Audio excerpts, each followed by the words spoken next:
স্বরূপনগর, উত্তর চব্বিশ পরগনার স্বরূপনগরে সরকারি জমি, খাল, তার উপরে কংক্রিটের বিল্ডিং কিভাবে হচ্ছে দেখুন।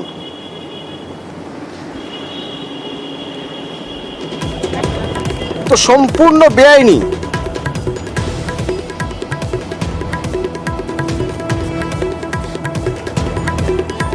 সরকারি জমি দখল করে সরকারি জমিতে খাল বুঝিয়ে এইভাবে নির্মাণ, এ তো সম্পূর্ণ বেআইনি।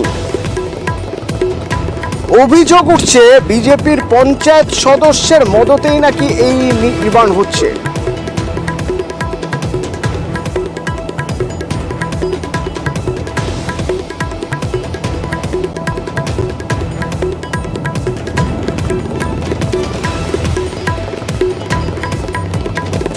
খাল বুঝিয়ে সরকারি জমিতে কংক্রিটের নির্মাণ, এইভাবে বিল্ডিং তুলছে।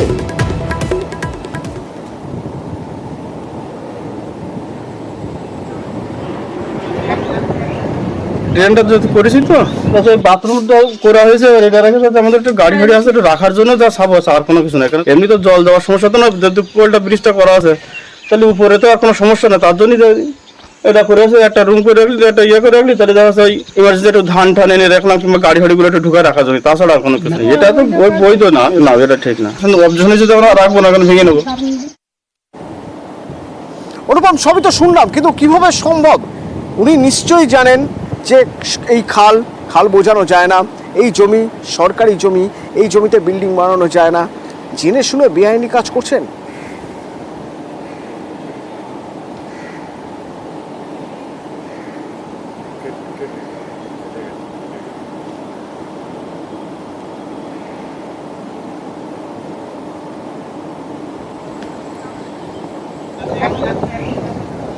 যেহেতু বিজেপি পঞ্চায়েত সদস্যের বিরুদ্ধে অভিযোগ, তো এই নিয়ে নতুন করে রাজনৈতিক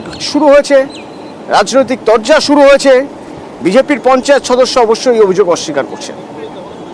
একেবারে খালের উপরেই অবৈধ নির্মাণ, তাও কলম প্লেয়ার দিয়ে। সেই বাড়িওয়ালাকে জিজ্ঞাসা করি এখানে অবৈধ নির্মাণ হলো কার অর্ডারে, তো বললো আমরা বিজেপির মেম্বারকে জিজ্ঞেস করেছি, বিজেপির মেম্বার করতে বলেছে। জয়প্রিয় রায় বিজেপির মেম্বার সাথে খালের মাঝখানে অবৈধ নির্মাণ করতে দিল। তখন তার বাড়ির লোক বলছে না, ও আমাদের জায়গা। জিজ্ঞেস করাই বলছে যে আমরা কাউকে কৈফিয়ত দেবো নাকি, বিল্ডিং করবো। তা এই বিষয়ে আমাকে যারা করছে এই কাজটা, আমাকে তো ওরা কোনো কিছুই বলিয়ে জানি করছে না। হয়তো ওদের মতো করেছে, আমাকে হয়তো কোনো কিছুই বলেনি, এ সম্পর্কে আমি কোনো কিছুই জানি না। এটা অবশ্যই এটা একটা অবৈধ কাজ, যেহেতু সরকারি জায়গার উপরে হোল করেছে, তার উপরে ঘর বাড়ি নির্মাণ করছে, এটা অবশ্যই একটা অবৈধ কাজ। এটাকে আপনি সাপোর্ট করেন? অবশ্যই না। কোনো জমি দখল করা যাবে না জোর জবরদস্তি করে, অবৈধভাবে কোনো কিছু নির্মাণও করা যাবে না। ওখানে লোকাল থেকেও আমাকে বলা হয়েছে বিষয়টা আমরা নিশ্চয়ই আমরা হস্তক্ষেপ করব এবং বিষয়টা দেখব যাতে অবৈধভাবে কোনো কিছু দখল না হয়।